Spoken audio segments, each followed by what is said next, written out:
നമസ്കാരം. റാഫ്റ്റർ ക്രിക്കറ്റിലേക്ക് എവർക്കും സ്വാഗതം. നന്നായി കളിച്ച് വരുമ്പോൾ റണ്ണൗട്ട് ആവുന്നത് എന്ത് കഷ്ടമാണ് എന്ന് നമ്മൾ പലരും പറയാറുണ്ടല്ലോ, ഒരു പ്രയോഗം പോലെ. അതാണ് ഇന്ന് യഥാർത്ഥത്തിൽ സംഭവിച്ചത്. നന്നായി കളിച്ചു വരികയായിരുന്നു വിരാട് കോഹ്ലിയും യശസ്വി ജയ്സ്വാളും ചേർന്ന് 100 റൺസിൻ്റെ പാർട്ട്ണർഷിപ്പൊക്കെ ഉണ്ടാക്കി ടീമിനെ മുന്നോട്ട് കൊണ്ടുപോകവേ അപ്രതീക്ഷിതമായി റണ്ണൗട്ടായി പോയി യശസ്വി ജയ്സ്വാൾ. അവിടെ നിന്ന് പിന്നീട് കളി നമ്മുടെ കയ്യിൽ നിന്ന് വഴുതി പോകുന്ന രൂപത്തിലേക്ക് കാര്യങ്ങളെത്തി. ആ ഘട്ടത്തിൽ തുടരെ വിക്കറ്റുകൾ വീണു. 2 വിക്കറ്റും കൊണ്ട് ഇന്നത്തെ ദിവസം അവസാനിപ്പിക്കേണ്ട ടീം ഇന്ത്യ ഒടുവിൽ 5 വിക്കറ്റ് നഷ്ടത്തിൽ 164 എന്ന രൂപത്തിലേക്ക് എത്തേണ്ടി വന്നു. ഓസ്ട്രേലിയ 474 റൺസാണ് അവരുടെ ആദ്യ ഇന്നിങ്സിൽ അടിച്ചിരുന്നത്. അതായത് ഇന്ത്യ ഇപ്പോൾ സ്റ്റിൽ ട്രെയിൽ ചെയ്യുകയാണ്, 310 റൺസ് ട്രെയിൽ ചെയ്യുകയാണ്. അപ്പം ഇന്നത്തെ ദിവസത്തെ കളിയെ നമ്മൾ വിലയിരുത്തുമ്പോൾ ആദ്യ സെഷൻ അത് ഓസ്ട്രേലിയ കൊണ്ടുപോയി. പക്ഷേ രണ്ടാം സെഷനിൽ നമ്മുടെ ബൗളർമാർ വളരെ പെട്ടെന്ന് അവരുടെ വാലറ്റത്ത് ചുരുട്ടിക്കൂട്ടി. അങ്ങനെ നമ്മൾ തുടക്കമൊന്ന് പിഴച്ചെങ്കിലും ഹിറ്റ്മാൻ വീണ്ടും പരാജയപ്പെട്ടെങ്കിലും കോഹ്ലിയും നമ്മുടെ യശസ്വി ജയ്സ്വാളും ചേർന്നുകൊണ്ട് മുന്നോട്ട് കൊണ്ടുപോകവേ അവസാനത്തെ അരമണിക്കൂർ ക്രേസി ഹാഫ് ആൻ അവറാണ്. അതിലാണ് നമ്മൾ വീണ്ടും പരിതാപകരമായ ഒരു സ്ഥിതിയിലേക്ക് പോയത്. ഇനിയിപ്പോൾ 5 വിക്കറ്റേ നമ്മുടെ കയ്യിലിരിക്കുന്നുള്ളൂ. പന്തും ജഡേജയും ക്രീസിൽ, വരാനിരിക്കുന്നതിൽ വാഷിയും നിതീഷുമാണ് ബാറ്റ് ചെയ്യാൻ കഴിവുള്ളവർ, കപ്പാസിറ്റി ഉള്ളവർ. അപ്പോൾ അതുകൊണ്ട് തന്നെ ഒരു വലിയ ടാസ്ക്കാണ് നമ്മുടെ ബാറ്റർമാരുടെ മുന്നിൽ നാളേക്ക് ഉള്ളത്. അപ്പോൾ ഇന്നത്തെ കാര്യത്തിലേക്ക് വരാം. വിശദമായിട്ട് നമ്മൾ കാര്യങ്ങൾ പരിശോധിച്ച് നോക്കാം, എന്തൊക്കെയാണ് സംഭവിച്ചത് നോക്കാം. ഈ പറയുന്ന അഭിപ്രായങ്ങളൊക്കെ ക്രിക്കറ്റ് പോർട്ടലുകളിൽ വന്നിട്ടുള്ള അഭിപ്രായങ്ങളും മറ്റുമൊക്കെ നമ്മൾ റെഫർ ചെയ്തതിന് ശേഷം നമ്മുടേതായിട്ടുള്ള രീതിയിൽ അവതരിപ്പിക്കുന്നതാണ്. നിങ്ങൾക്ക് ഒരു പക്ഷേ വ്യത്യസ്തമായിട്ടുള്ള അഭിപ്രായങ്ങളൊക്കെ ഉണ്ടാവും. അത് കമൻറ്റ് ബോക്സ് രേഖപ്പെടുത്തുക. ആരോഗ്യകരമായ ക്രിക്കറ്റ് ചർച്ചകളുമായിട്ട് നമുക്ക് മുന്നോട്ട് പോകാം. ജയ്സ്വാൾ വളരെ മനോഹരമായിട്ടാണ് കളിച്ചുകൊണ്ടിരുന്നത്. 80 റൺസ് അദ്ദേഹം അതിവേഗത്തിൽ ഇന്ത്യയെ മുന്നോട്ട് കൊണ്ടുപോകും. വേഗത്തിലെന്നല്ല, ഇന്ത്യക്ക് ആവശ്യമുള്ളൊരു സോളിഡാരിറ്റി അദ്ദേഹം നൽകും എന്ന് പ്രതീക്ഷിച്ച് മറ്റൊരു സെഞ്ചുറി നമ്മൾ പ്രതീക്ഷിച്ച് നിൽക്കവെയാണ് ആ ഒരു റണ്ണൗട്ട് സംഭവിക്കുന്നത്. അതിൽ ആരെ കുറ്റപ്പെടുത്തണം? ആരെയും കുറ്റപ്പെടുത്താനില്ല ജയ്സ്വാളിനെ. കാരണം ആ ബോൾ നേരെ പോകുന്നത് പാറ്റ് കമിൻസിൻ്റെ കയ്യിലേക്കാണ്. അവിടെ യഥാർത്ഥത്തിൽ ഒരു റണ്ണില്ല. ഇനി ഉണ്ടെങ്കിൽ തന്നെ ടൈറ്റ് റണ്ണാണ്. കോഹ്ലി ആ കോളിന് റെസ്പോണ്ട് ചെയ്തിട്ടില്ല. കോൾ വന്നതിന് ശേഷം കോഹ്ലി തിരിഞ്ഞു നോക്കുന്നുണ്ട് ബോൾ എവിടെയാണ് എന്ന്. സോ അവിടെ സ്വയം പഴിക്കാനേ യശസ്വി ജയ്സ്വാളിന് തരമുള്ളൂ. അദ്ദേഹം പിന്നെ ഇപ്പോൾ ചിലർ പറയുന്നുണ്ട് ഒരാൾ സെഞ്ചുറിക്കടുത്ത് നിൽക്കുമ്പോൾ നോൺ സ്ട്രൈക്കർ വിക്കറ്റ് സാക്രിഫൈസ് ചെയ്യേണ്ടതെന്നൊക്കെ. കോഹ്ലിയുടെ വിക്കറ്റ് സാക്രിഫൈസ് ചെയ്യണമെന്നൊക്കെ പറഞ്ഞാൽ അതൊന്നും എന്നെ സംബന്ധിച്ചിടത്തോളം അംഗീകരിക്കാൻ പറ്റാത്ത കാര്യമാണ്. ശ്രദ്ധിച്ച് കളിക്കണമായിരുന്നു രണ്ടുപേരും. അതാണ് അവിടെ ആകെ പറയാനുള്ളൂ. അപ്പം അദ്ദേഹത്തിൻ്റെ സെഞ്ചുറി നമുക്ക് നഷ്ടമാകുന്നു. ആ ഒരു വിക്കറ്റ് വീണതോടുകൂടിയാണ് പിന്നെ എല്ലാം ഓപ്പൺ അപ്പ് ആവുന്നത്. ആകാശ്ദീപ് വന്ന് അദ്ദേഹം യഥാർത്ഥത്തിൽ അദ്ദേഹത്തിൻ്റെ ഒരു റോളെന്ന് പറയുന്നത് അവസാനത്തെ 10-15 മിനിറ്റാണ് നൈറ്റ് വാച്ച്മാനായിട്ട് നിൽക്കാനാണ്. പക്ഷേ അദ്ദേഹം ഡെക്കായി പോകുന്ന ഒരു കാഴ്ച കണ്ടു. കോഹ്ലി മടങ്ങിപ്പോകുന്ന കാഴ്ച കണ്ടു. അങ്ങനെ ആ ഒരു ഘട്ടത്തിൽ 6 റൺസ് എടുക്കുമ്പോഴേക്കും ഇന്ത്യയുടെ 3 വിക്കറ്റ് വീട് പോയിടത്താണ് ഇന്നത്തെ ദിവസം നല്ല രൂപത്തിൽ അവസാനിപ്പിക്കേണ്ടത് മോശം രൂപത്തിലേക്കായി പോയത്. ഏതായാലും ഇന്നത്തെ ആദ്യത്തെ സെഷൻ സ്റ്റീവൻ സ്മിത്ത്, പാറ്റ് കമിൻസ് കൂട്ടുകെട്ട് കളി ഓസ്ട്രേലിയക്ക് കൂടുതൽ അനുകൂലമാക്കി മാറ്റാൻ വേണ്ടി ഉപയോഗിച്ചു. ആ സെഷനിൽ 27 ഓവറുകളിൽ അവർ അടിച്ചെടുത്തത് 143 റൺസാണ് എന്ന കാര്യം കൂടി ഓർക്കുക. വളരെ പെട്ടെന്ന് തന്നെ സ്കോർ ചെയ്ത് പോയിട്ടുണ്ട്. 34ാമത്തെ ടെസ്റ്റ് സെഞ്ചുറി അദ്ദേഹം അടിച്ചെടുക്കുകയും ചെയ്തു. പാറ്റ് കമിൻസ് ആവട്ടെ അദ്ദേഹത്തിൻ്റെ മറ്റൊരു അർദ്ധ സെഞ്ചുറി, ടെസ്റ്റിലെ 4ാമത്തെ അർദ്ധ സെഞ്ചുറിയുടെ അരികിൽ 49 റൺസുമായിട്ട് അദ്ദേഹം മടങ്ങിപ്പോയി. ആ ഒരു വിക്കറ്റ് കൂട്ടുകെട്ടുണ്ടല്ലോ, 7th വിക്കറ്റ് കൂട്ടുകെട്ട് 112 റൺസാണ് ആഡ് ചെയ്തത്. അതാണ് അവർക്ക് ഇങ്ങനെ ഒരു നല്ല സ്കോർ ഉണ്ടാക്കി കൊടുക്കാൻ വലിയ രൂപത്തിൽ സഹായിച്ചത്. ഏതായാലും ബൗൾ ചെയ്യാൻ വന്നപ്പോഴും പാറ്റ് കമിൻസ് പണിയുണ്ടാക്കിയെന്നേ. അദ്ദേഹത്തിൻ്റെ ഫസ്റ്റ് ഓവറിൽ രോഹിത് ശർമ്മയെ മടക്കി വിട്ടു. രോഹിത് ശർമ്മ യഥാർത്ഥത്തിൽ ആ ഒരു ബൗൺസർ ഹാർഡ് ലെങ്ത്തിൽ ബൗൾ ചെയ്തതാണ് പാറ്റ് കമിൻസ്. ആ ബോളിൻ്റെ ഒരു എക്സ്ട്രാ ബൗൺസ് ഉണ്ടായിരുന്നു. ഒന്ന് ജാക്സ് ബാക്ക് ചെയ്തിട്ടുണ്ടായിരുന്നു. അതിൻ്റെ കണക്കുകൂട്ടലുകൾ പിഴച്ചു. ബോള് കുത്തനെ ഉയർന്ന് വളരെ സിമ്പിൾ ക്യാച്ച്, 3 റൺസാണ് അപ്പം അദ്ദേഹം അടിച്ചിട്ടുണ്ടായിരുന്നു. അദ്ദേഹത്തിൻ്റെ ഈ സീരീസിലെ സ്കോർ കാർഡ് നോക്കണേ. 3, 6, 10, 3. ആകെ കഴിഞ്ഞ 14 ടെസ്റ്റ് ഇന്നിങ്സുകളിൽ നിന്ന് 155 റൺസ്, 11.07 ആവറേജിൽ. സോ ഇനി എന്തായിരിക്കും അദ്ദേഹത്തിൻ്റെ കരിയർ, ടെസ്റ്റ് ക്രിക്കറ്റിലെ കരിയർ? ഈ സീരീസിന് ശേഷം അദ്ദേഹം തുടരുമോ എന്നുള്ള ചോദ്യമൊക്കെ ഇപ്പോഴേ ആരാധകർക്കിടയിൽ ഉയർന്നു കഴിഞ്ഞിട്ടുണ്ട്. അപ്പം ടീയുടെ സമയത്തെത്തുമ്പോൾ നമുക്ക് KL രാഹുലിനെയും നഷ്ടപ്പെടുകയാണ്. അത് മികച്ചൊരു ബോളായിരുന്നു, കമിൻസിൻ്റെ മികച്ചൊരു ബോളായിരുന്നു. സൂപ്പർ ബോളിൽ അദ്ദേഹത്തിൻ്റെ വിക്കറ്റ് തെറിച്ചു. KL രാഹുലും മടങ്ങിപ്പോയി. 51-2 എന്ന രൂപത്തിലാണ് ഇന്ത്യ അപ്പം നിൽക്കുന്നത്. സോ യശസ്വി ജയ്സ്വാളിനോട് കൂടെ കിങ് കോഹ്ലി, ഇന്ത്യക്ക് വളരെ പ്രധാനപ്പെട്ട ഒരു സമയമായിരുന്നു അത്. മിച്ചൽ സ്റ്റാർക്കിൻ്റെ പന്തുകളിൽ ഒരല്പം ബുദ്ധിമുട്ടി യശസ്വി ജയ്സ്വാൾ എന്നുള്ളത് ശരിയാണ്. പക്ഷേ അദ്ദേഹം പിന്നീട് മികച്ച രൂപത്തിൽ കളിക്കുന്ന കാഴ്ച. 85,000-ന് മുകളിൽ ആരാധകർ ഇന്ന് കളി കാണാനുണ്ടായിരുന്നു. അതിൽ വലിയ രൂപത്തിൽ ഒരു വിഭാഗം ഇന്ത്യൻ ആരാധകരുമായിരുന്നു. സോ അവരുടെയൊക്കെ ഒരു എൻകറേജ്മെൻറ്റിൽ അദ്ദേഹം നന്നായിട്ട് കളിച്ചു. യശസ്വി ജയ്സ്വാളിനെ സംബന്ധിച്ചിടത്തോളം ഈ സീരീസിലെ ആദ്യ ഇന്നിങ്സിലെ കോൺട്രിബ്യൂഷൻ അത്ര മികച്ചതായിരുന്നില്ല. അതിവിടെ അങ്ങ് തീരുന്ന രൂപത്തിൽ തന്നെ അദ്ദേഹം മനോഹരമായിട്ട് കളിച്ചു പോവുകയും ചെയ്തു. കോഹ്ലിയെ വീഴ്ത്താൻ വേണ്ടി ഓഫ് സ്റ്റമ്പിന് പുറത്ത് തുടരെ പന്തുകൾ എറിയുന്നത് ഓസ്ട്രേലിയ ഒരു ശീലമാക്കിയിട്ടുണ്ടല്ലോ.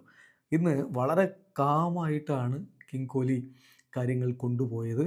അദ്ദേഹം അത്തരത്തിലുള്ള പന്തുകൾ ഒരുപാട് ലീവ് ചെയ്യുന്ന കാഴ്ചയും കണ്ടു. അപ്പോൾ നമുക്ക് ഒരു പ്രതീക്ഷയാണ് ഇവർ രണ്ടുപേരും ചേർന്നുകൊണ്ട് നമ്മുടെ ടീമിനെ മുന്നോട്ട് കൊണ്ടുപോകും എന്നത്. പക്ഷേ അൺഫോർച്ചുനേറ്റ്ലി ഞാൻ നേരത്തെ പറഞ്ഞ സംഭവവികാസങ്ങളൊക്കെ ഉണ്ടായി. ആ ഒരു റണ്ണൗട്ട് കാര്യങ്ങൾ ആകെ കൈവിട്ടു പോകുന്ന രൂപത്തിലാക്കി. റണ്ണൗട്ടിന് പിന്നാലെ കോഹ്ലി ഔട്ടാവുകയാണ്. കോഹ്ലി ഒരിക്കൽ കൂടി ഓഫ് സ്റ്റമ്പിന് പുറത്ത് വന്ന പന്ത്, അതുവരെ അദ്ദേഹം വളരെ കോൺസെൻട്രേഷനോട് കൂടി അതൊക്കെ ഒഴിവാക്കി വിട്ടിരുന്ന ആൾ ആ ബോളിൽ ബാറ്റ് വെച്ചു, അത് എഡ്ജ് ചെയ്തു, ക്യാച്ച് ആവുന്നു. സോ ബോളണ്ട് ലോക്കൽ ഹീറോ അദ്ദേഹം ആ വിക്കറ്റ് എടുക്കുമ്പോൾ വലിയ രൂപത്തിലുള്ള ഒരു കരഘോഷം നമ്മൾ കേട്ടു. കാരണം അത് പല കാരണങ്ങൾ കൊണ്ടാണ്. അത് ബോളണ്ട് എടുത്ത വിക്കറ്റാണ്, കിങ് കോഹ്ലിയുടെ വിക്കറ്റാണ്, വളരെ ക്രൂഷ്യലായിട്ടുള്ള വിക്കറ്റാണ്. അതുകൊണ്ടൊക്കെയാണ് അങ്ങനെ സംഭവിക്കുന്നത്. ആകാശ് ദീപിനെ പ്രൊമോട്ട് ചെയ്ത് നൈറ്റ് വാച്ച്മാനായിട്ട് വിട്ടത്, ആ ജോബ് അദ്ദേഹത്തിന് പൂർത്തീകരിക്കാനും പറ്റിയില്ല. ഒടുവിൽ ജഡേജയും പന്തും ചേർന്നുകൊണ്ടാണ് ദിവസം അവസാനിപ്പിക്കുന്നത്. അപ്പോൾ ഈ ഒരു ദിവസത്തെ സംബന്ധിച്ചിടത്തോളം ഓസ്ട്രേലിയ അവരുടെ ഇന്നിങ്സ് 311-6 എന്ന നിലയിൽ നിന്ന് റീസ്റ്റാർട്ട് ചെയ്തതാണ്. ആദ്യത്തെ ദിവസം തീർച്ചയായിട്ടും കോൺസ്റ്റാസ് കൊണ്ടുപോയിരുന്നു. പിന്നെ വളരെ മനോഹരമായിട്ട് സ്മിത്ത് തൻ്റെ ഇന്നിങ്സ് മുന്നോട്ട് കൊണ്ടുപോകുന്ന കാഴ്ച. ഇന്നലെ നമ്മൾ വീഡിയോ പറഞ്ഞ് അവസാനിപ്പിച്ചെടുത്ത് പറഞ്ഞ കാര്യം അതാണ്. സ്റ്റീവൻ സ്മിത്തിനെ സൂക്ഷിക്കണം, അദ്ദേഹത്തിൻ്റെ സാന്നിധ്യമാണ് ഇന്ത്യക്ക് ഇപ്പോൾ ഒരു ബുദ്ധിമുട്ട് ആയിട്ട് നിൽക്കുന്നതെന്ന്. അത് കൃത്യമായിട്ട് അദ്ദേഹം ചെയ്തങ്ങ് കാണിച്ചു. സ്മിത്ത് വളരെ വേഗത്തിൽ റണ്ണടിച്ച് കൂട്ടിയതോടുകൂടി അവർക്ക് അതിവേഗത്തിൽ സ്കോർ ചെയ്യാനും പറ്റി. കമിൻസിൻ്റെ നല്ലൊരു പിന്തുണ കൂടി ലഭിച്ചപ്പോൾ മികച്ച രൂപത്തിൽ തന്നെ ഓസീസ് ഇന്നിങ്സ് മുന്നോട്ട് പോവുകയും ചെയ്തു. അപ്പോൾ ഇനി നമുക്ക് സ്കോർ കാർഡും മറ്റ് കാര്യങ്ങളും ഒന്ന് പരിശോധിക്കേണ്ടതുണ്ട്. നോക്കുക, ഓസ്ട്രേലിയയുടെ ഇന്നിങ്സ് എങ്ങനെയാണ് അവസാനിച്ചതെന്ന്. അവരുടെ 4 ടോപ്പ് ഓർഡർ ബാറ്റർമാരും 6 സെഞ്ചുറികൾ നേടിയിരുന്നു. സ്മിത്ത് ആകട്ടെ സെഞ്ചുറി നേടി. അതായത് കോൺസ്റ്റസ് 60, ഖോജ 57, ലബുഷൈൻ 72, സ്മിത്ത് 140. ഇതാണ് പ്രധാനമായിട്ടും വന്നത്. പിന്നെ ട്രാവിസ് ഹെഡിൻ്റെ ഡെക്ക് ഉണ്ടായിരുന്നു, മിച്ചൽ മാർഷ് 4, ക്യാരിയുടെ ഒരു മികച്ച സംഭാവന 31, പിന്നെ പാറ്റ് കമിൻസിൻ്റെ 49. അപ്പോൾ ഇന്ത്യൻ ബൗളിങ്ങിൽ ഒരിക്കൽ കൂടി ജസ്പ്രീത് ബൂംറ തന്നെയാണ് പ്രധാനപ്പെട്ട പങ്ക് വഹിച്ചിട്ടുള്ളത്. അദ്ദേഹം 4 വിക്കറ്റുകൾ എടുത്തപ്പോൾ ആകാശ് ദീപും 2 വിക്കറ്റുകളുമായിട്ട് പേസ് ബോളർമാരുടെ നിരയിൽ മോശമല്ലാത്ത സംഭാവന ചെയ്തപ്പോൾ മുഹമ്മദ് സിറാജിൻ്റെ ഒരു അവസ്ഥ നോക്കുക, വളരെ പരിതാപകരമാണെന്നേ. അദ്ദേഹത്തിൻ്റെ ഇക്കണോമി 5.3, 23 ഓവറിൽ 122 റൺസ് വിട്ടുകൊടുത്ത് വിക്കറ്റൊന്നുമില്ല.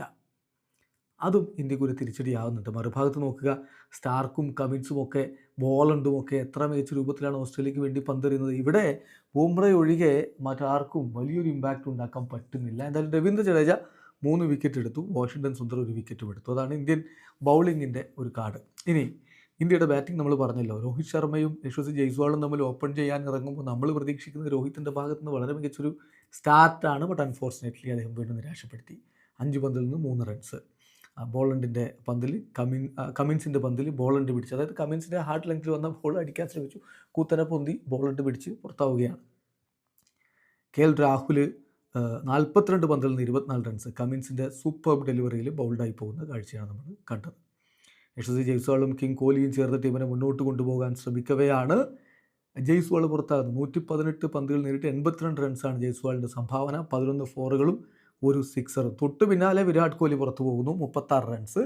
നെറ്റ് ബാറ്റ്സ്മാനായിട്ട് വന്നിട്ടുള്ള ആകാശ് ദീപ് പോകുന്നു, ഒരു റണ്ണും എടുക്കാതെ പോകുന്നു. അപ്പോൾ ഇവിടെ നമ്മൾ നോക്കേണ്ടത് 153-ന് 2 എന്ന നിലയിൽ, മോശമല്ലാത്ത നിലയിൽ പോയിക്കൊണ്ടിരുന്ന ടീം ഇന്ത്യ പൊടുന്നനെ 159-ന് 5 എന്ന രൂപത്തിലേക്ക് വീഴുകയാണ്. അതായത് ആ ഒരു 6 റൺസിനിടയിൽ നമുക്ക് 3 വിക്കറ്റുകൾ പോയി. ആ ഒരു crazy last half an hour, അവിടെയാണ് നമ്മളുടെ കാര്യങ്ങളൊക്കെ കുളമായി പോയത്. പിന്നെ ഋഷഭ് പന്തും രവീന്ദ്ര ജഡേജയും കൂടി ദിവസം കംപ്ലീറ്റ് ചെയ്തു. ഋഷഭ് പന്ത് 6 റൺസുമായിട്ടും രവീന്ദ്ര ജഡേജ 4 റൺസുമായിട്ടും ക്രീസിലുണ്ട്. ഇന്ത്യ 164-5 എന്ന് പറയുമ്പോൾ പാറ്റ് കമിൻസും ബോളണ്ടും 2 വീതം വിക്കറ്റുകൾ അവർക്ക് വേണ്ടി വീഴ്ത്തുകയും ചെയ്തു. ഇനി ശ്രദ്ധിക്കേണ്ട കാര്യം, നാളത്തെ ആദ്യ സെഷൻ വളരെ ഇമ്പോർട്ടൻ്റ് ആണ്. വിക്കറ്റ് തുടക്കത്തിൽ വീഴാതിരിക്കുക. കാരണം നമുക്കിനി നമ്മൾ പറയും നിതീഷ് കുമാർ റെഡ്ഡിയും വാഷിങ്ടൺ സുന്ദറൊക്കെ ഉള്ളതുകൊണ്ട് ബാറ്റിംഗ് ഡെപ്ത് കൂടിയിട്ടുണ്ട്. ശരിയാണ്. പക്ഷെ നമ്മൾ 5 സ്പെഷ്യലിസ്റ്റ് ബാറ്റർമാരെ മാത്രം വെച്ചാണ് കളിച്ചത് എന്ന കാര്യം കൂടി നോക്കണം. അതിനിപ്പോൾ ഒരു തിരിച്ചടിയാകുമോ എന്നുള്ളതാണ് ഇവിടെയുള്ള ബിഗ് ക്വസ്റ്റ്യൻ. ഏതായാലും വാഷിങ്ടൺ സുന്ദറിനും നിതീഷ് കുമാറിനും നല്ല സംഭാവന നൽകാൻ കഴിയണം. ഈ വിക്കറ്റ് കൂട്ടിയിട്ട് ഋഷഭ് പന്ത് ആണെങ്കിലും രവീന്ദ്ര ജഡേജ ആണെങ്കിലും വളരെ മികച്ച രൂപത്തിൽ മുന്നോട്ട് കൊണ്ടുപോകും വേണം. ഈ സീരീസിലുടനീളം ഋഷഭ് പന്തിനെ നന്നായിട്ട് പഠിച്ച് അദ്ദേഹത്തിൻ്റെ ദൗർബല്യങ്ങളിലേക്ക് പന്തെറിഞ്ഞ് അദ്ദേഹത്തെ പിടിച്ചു കെട്ടുന്ന ഓസീസിനെയാണ് നമ്മൾ കണ്ടത്. അതാണ് മറ്റൊരു പ്രധാനപ്പെട്ട പ്രശ്നം. സോ ഋഷഭ് പന്തിന് അദ്ദേഹം ഒരു എക്സ് ഫാക്ടറാണെന്ന് എപ്പോഴും പറയാറുണ്ടല്ലോ. ആ എക്സ് ഫാക്ടർ എന്ന രൂപത്തിൽ തന്നെ പെർഫോം ചെയ്യാൻ പറ്റണം. അതിപ്പോഴാണ് കാണേണ്ടത്. ഇപ്പോൾ സീരീസ് 1-1 ആണ്, 1-1 നിൽക്കുകയാണ്. സോ ഈ സീരീസിലെ ഏറ്റവും ക്രൂഷ്യൽ മാച്ച്, ഈ മാച്ച് കൈവിട്ട് പോവാതിരിക്കണമെങ്കിൽ നാളത്തെ ആദ്യത്തെ സെഷൻ അതിപ്രധാനമാണ്. വിക്കറ്റുകൾ വീഴാതെ തന്നെ ആദ്യ സെഷൻ കംപ്ലീറ്റ് ചെയ്യാൻ കഴിയുകയും നമ്മുടെ സ്കോറ് എത്രയും പെട്ടെന്ന് ആ ഒരു ഫോളോ ഓൺ കടക്കാൻ വേണ്ട സ്കോർ എന്താണോ അത് മറികടക്കാൻ പറ്റണം. എന്ന് പറയുമ്പോൾ നമ്മൾ 274-ലേക്ക് എങ്കിലും 275-ലേക്കെങ്കിലും അതിവേഗത്തിലല്ല, വിക്കറ്റ് പോവാതെ നാളെ എത്താൻ പറ്റണം. അതിനുശേഷം വേണം പിന്നീട് ബാക്കി കാര്യങ്ങൾ മുന്നോട്ട് കൊണ്ടുപോകാൻ. അപ്പോൾ സെഷൻ ബൈ സെഷനായിട്ട് കാര്യങ്ങൾ എടുക്കണം. നാളത്തെ 3 സെഷനുകളിൽ 3 സെഷനും നമുക്ക് തന്നെ മുൻതൂക്കം കിട്ടണം. എങ്കിൽ മാത്രമേ ഈ കളി ഇനി തിരികെ പിടിക്കാൻ പറ്റൂ എന്നുള്ളതാണ് യാഥാർത്ഥ്യം. പക്ഷേ നമ്മുടെ കയ്യിലുള്ള റിസോഴ്സസ് വളരെ പരിമിതമാണ്. 5 വിക്കറ്റുകൾ പോയി കഴിഞ്ഞപ്പോൾ ഇനി വരാനുള്ളത് 2 ഓൾറൗണ്ടർമാർ മാത്രമാണ്. ക്രീസിലുള്ളതും അത്തരത്തിലുള്ള ആളുകളാണ് എന്ന കാര്യം കൂടി ശ്രദ്ധിക്കുക. സോ വളരെ ഹാർഡായിരിക്കും. പക്ഷേ ടെസ്റ്റ് ക്രിക്കറ്റ് അങ്ങനെയാണെന്നേ, ഹാർഡായിട്ടുള്ള സിറ്റുവേഷനിലാണ് ഹീറോകൾ അവിടെ ഉയർന്നു വരേണ്ടത്. സോ നാളെ അത്തരത്തിലൊരു ഹീറോയെ നമുക്ക് കാണാൻ കഴിയട്ടെ. ഓസീസിൻ്റെ നീരാളിപ്പിടുത്തത്തിൽ നിന്ന് ഈ കളിയെ നമുക്ക് രക്ഷപ്പെടുത്തിയെടുക്കാൻ പറ്റട്ടെ. വീഡിയോ അവസാനിക്കുന്ന ക്രിക്കറ്റ് ലോകത്തെ കൂടുതൽ വിശേഷങ്ങളുമായി റഫ്ലക്സ് എഴുതാം.